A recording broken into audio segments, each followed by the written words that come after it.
A new round of polls out today show Hillary Clinton expanding her lead over Donald Trump after a bumpy week for the Trump campaign. The Washington Post and ABC News find Clinton with an 8-point lead, her widest lead in that survey since the beginning of summer. It also shows Clinton getting a larger bump after her party's convention than Trump got out of his.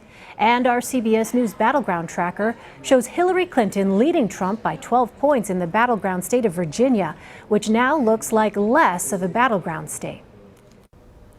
Anthony Salvanto is our CBS News Director of Elections. He's in our Washington Bureau. And Ed O'Keefe is a political reporter with the Washington Post. He's also in our Washington Bureau. Anthony, I want to start with these Virginia numbers. Is this more than just the fact that Tim Kaine represents Virginia in the Senate and was a former governor of Virginia? Yes, although that does seem to have helped. What's happened, Elaine, is that the commander-in-chief test, that whether or not voters feel that either candidate is prepared to be commander-in-chief, has now become the driving metric. At least it has this week. So a majority are saying that they think Hillary Clinton is prepared to be commander-in-chief, and a majority are saying that they feel Donald Trump is not. And that's so important. And the way you see that is that Hillary Clinton is not doing as well on so many other metrics that she's been trying to stress, like looking out for regular people or even telling the truth. But she's still leading, and she's leading big because she has such an advantage on that critical commander-in-chief test. Ed, let me ask you, the big story of the past week, of course, was this infighting within the Republican Party, and more prominent Republicans saying they'd back Hillary Clinton. Do these high-profile defections really matter?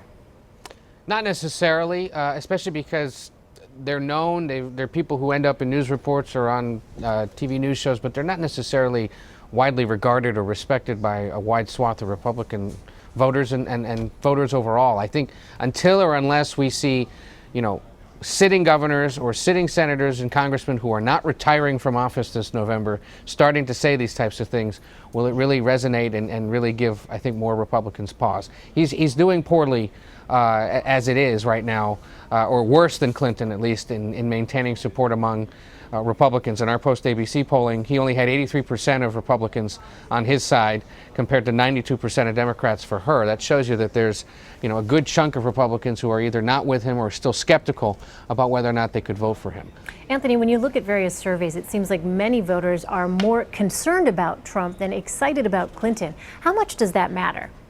It matters a lot. What you see as we get from state to state, one of the things we noted when we did our Arizona survey, for example, is that Hispanic voters now say, more so than last time, that they're excited and enthusiastic about turning out, and they're solidly for Hillary Clinton. So enthusiasm does matter. And going back even to Ed's point, which I would second, when you look at these polls and you see over 90% of Democrats having come home to Hillary Clinton, but not yet all Republicans going back to or staying with Donald Trump, that's really where you see the movement. It's that falling away of Republicans from with Trump to undecided and unsure. Now, that may suggest that they can still come back if they start to see something that they like more, but that's really what's driving a lot of the movement in the polls this week, Elaine.